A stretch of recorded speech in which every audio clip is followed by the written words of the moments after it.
दुनिया, मिलकर बनाए हम नई दुनिया, मिलकर जीत ले हम सारी दुनिया।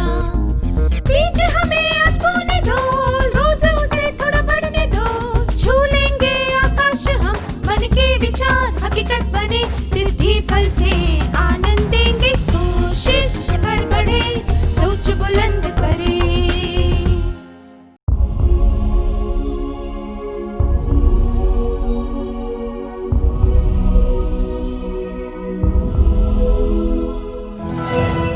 नमस्ते छात्रों, क्या अब आप परीक्षा के भय से मुक्त हो गए हैं? बहुत बढ़िया। पिछले सत्र में हमने सीखा था कि परीक्षा के एक दिन पहले क्या करना चाहिए और क्या नहीं। इस सत्र में हम सीखेंगे कि परीक्षा के दिन क्या करना चाहिए और क्या नहीं करना चाहिए। क्या हम इकबाल और मुकुल के बारे में बात करते हुए सत्र को आगे बढ़ाएं? मुकुल और इकबाल स्कूल जाने के लिए तैयार हो रहे थे। इकबाल ने नाश्ता करने के बाद एक ग्लास जूस पिया।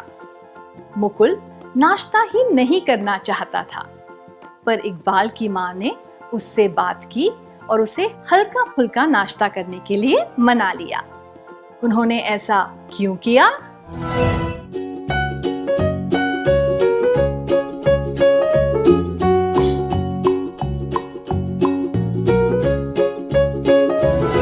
जी हाँ, अगर आप भूखे पेट परीक्षा देने जाएंगे तो आपको थकान, चक्कर या ऐसी कोई अन्य समस्या हो सकती है।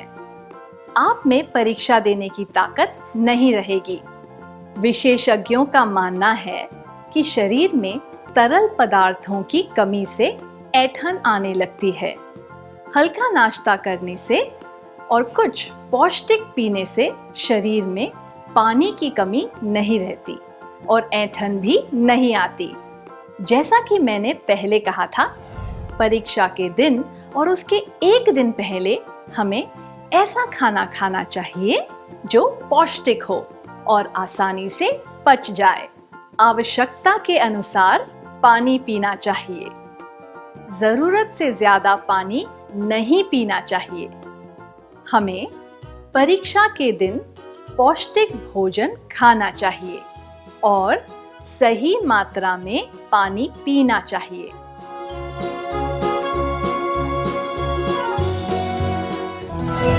क्या आपने कभी भूखे पेट कोई परीक्षा दी है और उसकी वजह से क्या आपको कोई नकारात्मक परिणाम भुगतने पड़े हैं? क्या आप इसके बारे में सबको बताना चाहेंगे?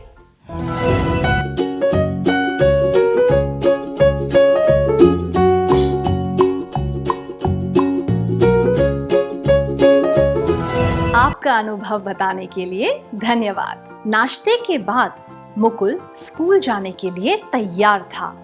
इकबाल ने कहा, स्कूल बस आने में अभी 15 मिनट है, हम 5 मिनट बाद भी निकल सकते हैं। मुकुल ने कुछ जवाब दिया। उसके बाद इकबाल ने कहा, तुम सही कह रहे हो, चलो हम स्कूल के लिए रवाना हो जाते हैं।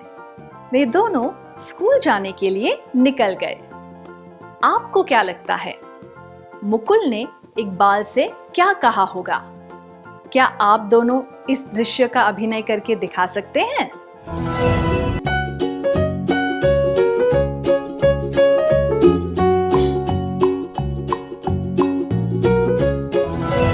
बहुत अच्छा किया आपने, धन्यवाद।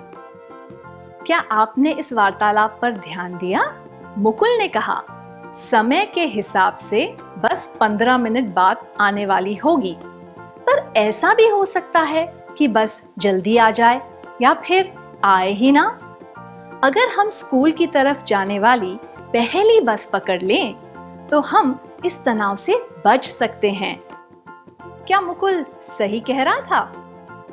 जी हाँ, तनाव से बचने के लिए यह बेहतर होगा कि हम समय से पहले स्कूल पहुंच जाएं। परीक्षा के लिए हमेशा समय से पहले पहुंचना ही अच्छा होता है। क्या आप कभी किसी परीक्षा के लिए देर से पहुंचे हैं? क्या आप अपने अनुभव के बारे में किसी अच्छे मित्र को बताना चाहेंगे?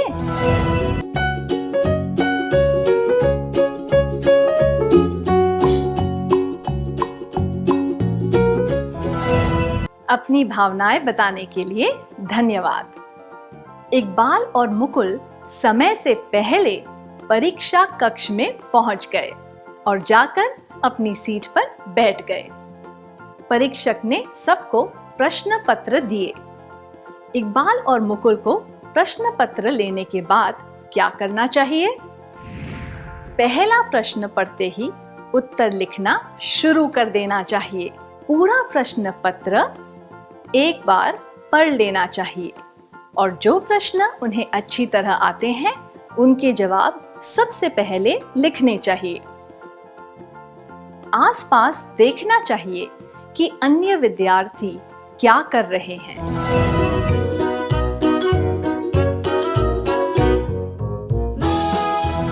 हमें सारे प्रश्न एक बार पढ़ लेने चाहिए और फिर जिन प्रश्नों के उत्तर अच्छी तरह पता हो वो सबसे पहले लिखने चाहिए। इससे हमें ये पता चल जाएगा कि हमें सही प्रश्न पत्र मिला है या नहीं, और हम ये भी समझ पाएंगे कि प्रत्येक प्रश्न का उत्तर देने में हमें कितना समय लगेगा। यह तरीका अपनाने से हम परीक्षा अच्छी तरह दे पाएंगे, पर यह ध्यान रखना चाहिए कि प्रश्न पत्र पढ़ने में और प्रत्येक जवाब लिखने में कितना समय लगेगा, यह तय करने में हमें ज्यादा समय नहीं लगाना चाहिए, नहीं तो हमें परीक्षा के लिए पूरा समय नहीं मिलेगा। हमें उत्तर लिखने से पहले सारे प्रश्न एक बार पढ़ लेने चाहिए। आइए देखते हैं कि अंग्रेजी की परीक्षा के दिन इकबाल के साथ क्या हुआ। अंग्रेजी के प्रश्न पत्र में उसकी मनपसंद कविता के बारे में एक निबंध वाला प्रश्न था। प्रश्न देखकर इकबाल बहुत खुश हुआ और उत्तर लिखने में खो गया। जब परीक्षक ने घोषणा की कि केवल आधा घंटा बचा है, तब उसे एहसास हुआ कि अभी उसे कई प्रश्नों के उत्तर लिखने हैं। वह फटाफट सारे उत्तर लिखने लगा। इस परिस्थिति से बचने के लिए उसे क्या करना चाहिए था? उसे प्रत्येक प्रश्न के लिए सोच समझकर समय देना चाहिए था। फटाफट उत्तर लिखने की जगह उसे बाकी के प्रश्न छोड़ देने चाहिए थे। परीक्षा पूरी होने की घंटी बजने के बाद भी उसे उत्तर लिखते रहने चाहिए थे।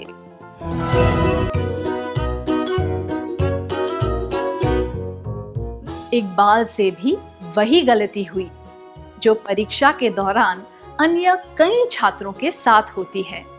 जिस प्रश्न का उत्तर उन्हें अच्छी तरह आता है उस पर ज्यादा समय बिताते हैं और बाकी प्रश्नों को फटाफट निपटा देते हैं। अगर उसने प्रत्येक प्रश्न को उचित समय दिया होता तो वह इस परिस्थिति से बच सकता था। कई बार इसका विपरीत भी होता है। कुछ छात्र कठिन प्रश्न को हल करने में ज्यादा समय बिता देते हैं और जिन प्रश्नों का उत्तर उन्हें आता है उसमें बहुत कम समय देते हैं। यह स्थिति भी खतरनाक हो सकती है। इससे आपके परिणाम पर भी असर पड़ सकता है। सभी प्रश्नों को उचित समय देने से हम इस समस्या से बच सकते हैं। हमें प्रत्येक प्रश्न के लिए उचित समय निर्धारित कर लेना चाहिए। क्या आपके साथ कभी ऐसा हुआ है कि आपने किसी प्रश्न को ज्यादा समय दिया हो और उसकी वजह से आपको कोई नकारात्मक परिणाम भुगतना पड़ा हो? क्या आप इसके बारे में अपने किसी करीबी मित्र को बताएंगे?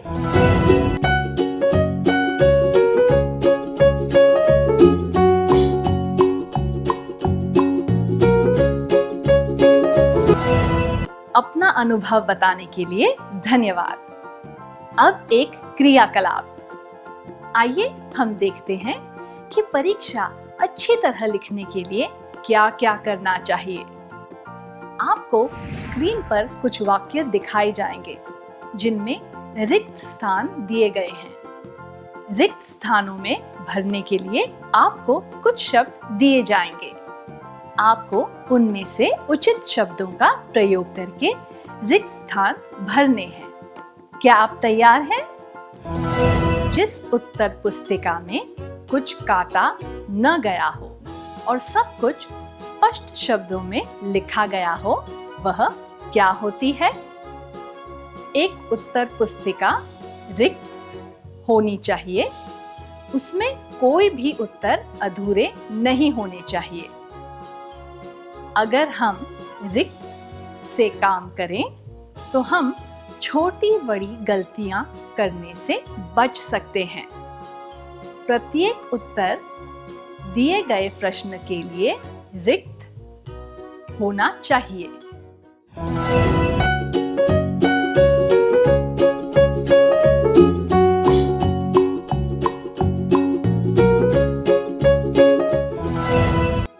परीक्षा लिखते वक्त हमें रिक्त नहीं देखना चाहिए।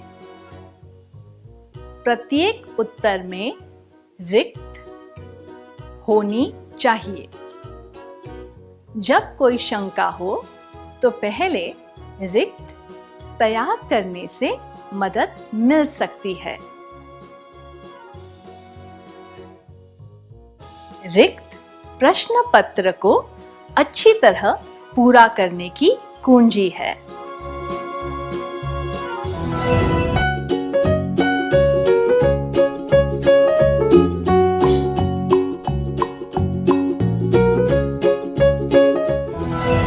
क्या आपने क्रियाकलाप पूरा कर लिया? क्या हम सही उत्तर देख लें? जिस उत्तर पुस्तिका में कुछ काटा न गया हो और सब कुछ स्पष्ट शब्दों में लिखा गया हो, वह प्रस्तुत करने योग्य होती है।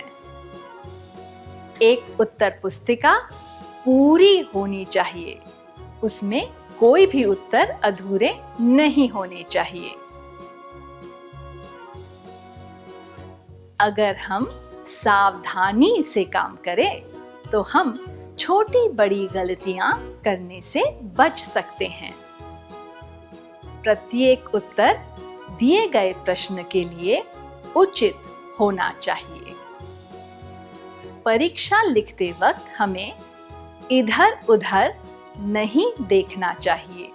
प्रत्येक उत्तर में स्पष्टता होनी चाहिए। जब कोई शंका हो तो पहले उत्तर की रूपरेखा तैयार करने से मदद मिल सकती है। समय का प्रबंधन प्रश्न पत्र को अच्छी तरह पूरा करने की कुंजी है। मुझे यकीन है कि इन सब बातों को ध्यान में रखकर आप अच्छी तरह परीक्षा दे पाएंगे। इकबाल गणित की परीक्षा दे रहा था। एक कठिन प्रश्न में वो समझ नहीं पा रहा था कि उसे कौन से प्रमेय का प्रयोग करना चाहिए। उसके साथ बेंच पर एक ऊंची कक्षा का छात्र बैठा था। परीक्षक उत्तर पुस्तिका देने में व्यस्त था। इकबाल सोच रहा था कि धीरे से फुसफुसाकर वह उस छात्र से पूछ ले कि कौन से प्रमेय का प्रयोग करना चाहिए। अगर उसे यह पता चल जाए तो वह खुद ही उत्तर निकाल लेगा। वह अपने पास बैठे छात्र से यह पूछने के लिए अधीर हो रहा था। इकबाल को क्या करना चाहिए? उसे प्रमेय के बारे में पूछ लेना चाहिए, प्रमेय पूछने का प्रलोभन छोड़ देना चाहिए, उसे यह सोचकर निराश हो जाना चाहिए कि उसने ठीक से पढ़ाई नहीं की।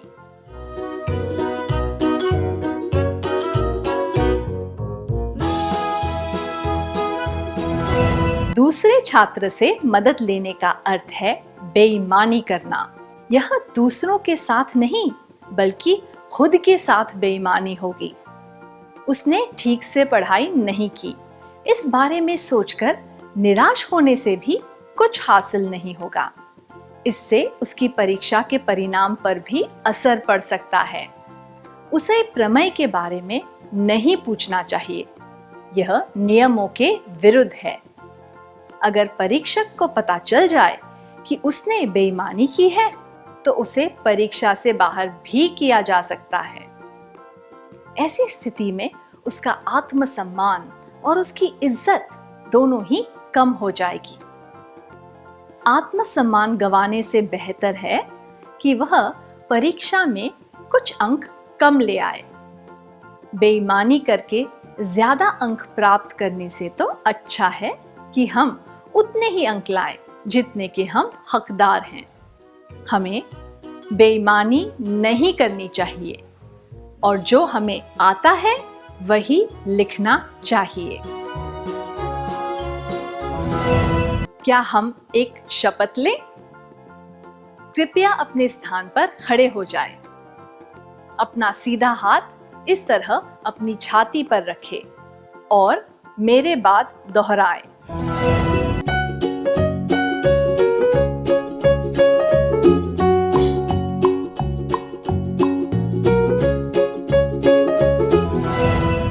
परीक्षा के दौरान मैं पूरी ईमानदारी से काम करूंगा या करूंगी। मैं वही लिखूंगा या लिखूंगी जो मुझे आता है। मैं किसी कागज के टुकड़े, कोई किताब या और किसी व्यक्ति की मदद से कोई उत्तर नहीं लिखूंगा या लिखूंगी। बेईमानी करके सफल होने से तो अच्छा है कि मैं परीक्षा में फेल हो जाऊं। अगर कोई व्यक्ति सामने होकर मेरी मदद करे तो भी मैं उसकी मदद से कोई उत्तर नहीं लिखूंगा या लिखूंगी।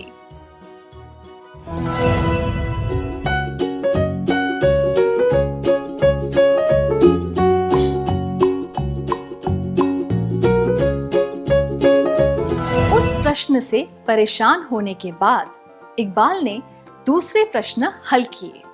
समय समाप्त होने के बाद उसने अपने उत्तर परीक्षक को दे दिए। मुकुल ने सारे प्रश्न हल कर दिए थे। उसने इकबाल की तरफ देखा। इसके बाद उसे क्या करना चाहिए? अपने उत्तर परीक्षक को देकर बाहर चले जाना चाहिए।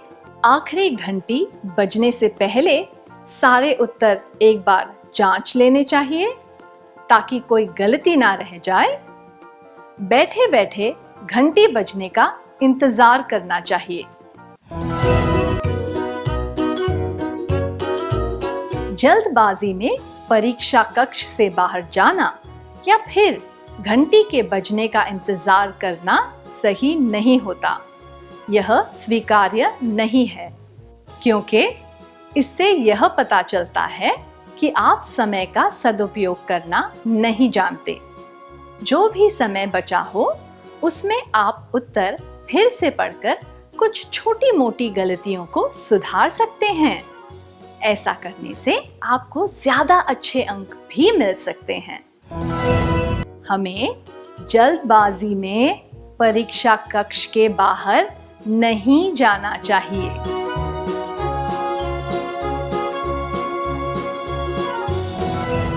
हमने अब तक इस बात पर ध्यान दिया कि परीक्षा के एक दिन पहले और परीक्षा के दिन क्या करना चाहिए और क्या नहीं करना चाहिए। अब हम देखेंगे कि परीक्षा के बाद किन बातों पर ध्यान देना चाहिए।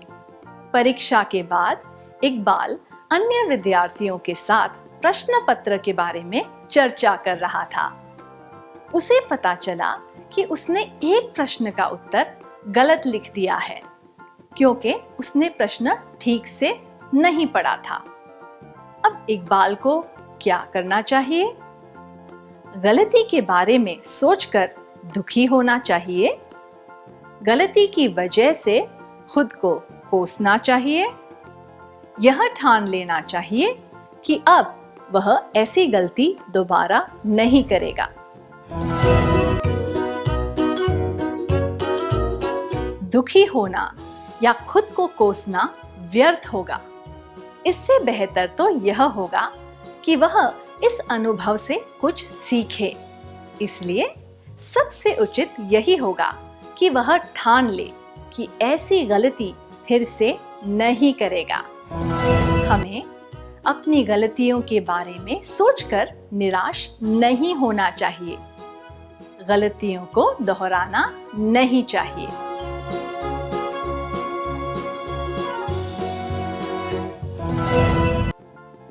मुकुल ने बाहर आकर देखा कि इकबाल दो विद्यार्थियों के साथ प्रश्न पत्र के बारे में चर्चा कर रहा है। उसने इकबाल से कहा, जो परीक्षा हो गई उसके बारे में भूल जाओ, चलो घर चले। क्या आप चारों इस दृश्य का अभिनय करके दिखा सकते हैं?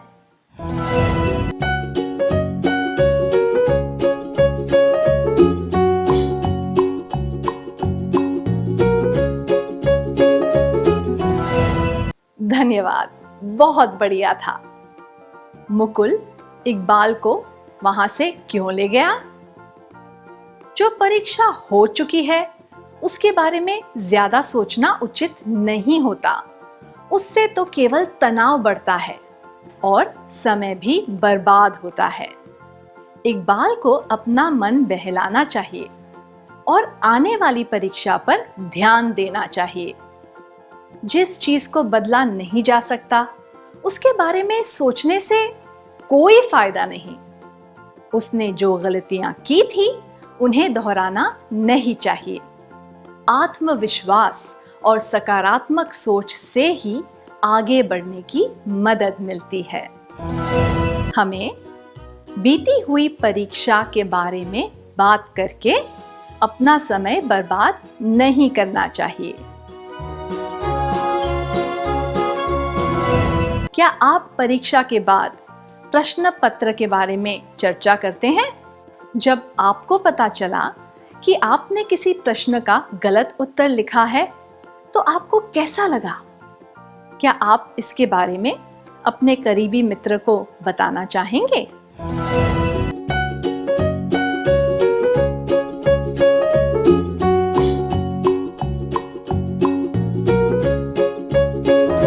अपने अनुभव के बारे में खुलकर बताने के लिए धन्यवाद। इकबाल और मुकुल घर पहुंच गए। उनकी अगली परीक्षा एक दिन के बाद है। उन्हें क्या करना चाहिए? खाना खाकर कुछ देर आराम करना चाहिए और उसके बाद अगली परीक्षा की तैयारी करनी चाहिए। घर पहुंचते ही अगली परीक्षा की तैयारी शुरू कर देनी चाहिए। खाना खाते समय भी पढ़ाई करते रहना चाहिए। उचित उत्तर है खाना खाकर कुछ देर आराम करना चाहिए और उसके बाद अगली परीक्षा की तैयारी करनी चाहिए, क्योंकि परीक्षा के बाद पौष्टिक खाने की और आराम की आवश्यकता होती है। जैसा कि हम सब जानते हैं, परीक्षा के समय काफी तनाव होता है, इसलिए शरीर में ऊर्जा बनाए रखना और दिमाग को ताजा रखना जरूरी है। उचित भोजन और आराम से हमारा शरीर स्वस्थ महसूस करता है। हमें खाना खाकर और कुछ देर आराम करके अगली परीक्षा की तैयारी करनी चाहिए। अब आप अपनी परीक्षा की तैयारी कैसे करेंगे? आपने क्या योजना बनाई है? क्या आप में से कुछ विद्यार्थी इसके बारे में सबको बताना चाहेंगे?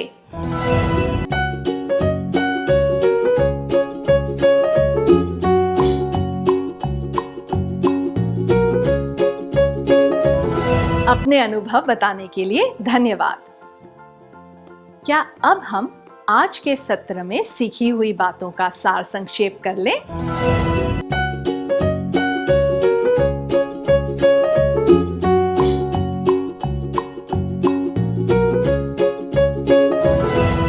परीक्षा के दिन हल्का और पौष्टिक खाना खाएं। उचित मात्रा में पानी पिएं। समय से पहले परीक्षा कक्ष में पहुंच जाएं। घबराएं नहीं, सकारात्मक सोच रखें। सभी प्रश्नों के जवाब देने के लिए उचित समय रखें। परीक्षा के दौरान यह करें: प्रस्तुत करने योग्य उत्तर पुस्तिका, पूरे जवाब लिखें, समय का प्रबंधन, उत्तर की रूपरेखा बनाना, यह ना करें, इधर उधर देखना, छोटी मोटी गलतियां, ईमानदारी से काम करें, परीक्षा कक्ष से बाहर निकलने की जल्दबाजी में ना रहें। परीक्षा के बाद जो गलतियां हो गई हैं, उनके बारे में ज्यादा ना सोचें और समय बर्बाद ना करें। खाना खाकर और आराम करके अगली परीक्षा पर ध्यान दें। इतनी अच्छी तरह सार संक्षेप करने के लिए धन्यवाद।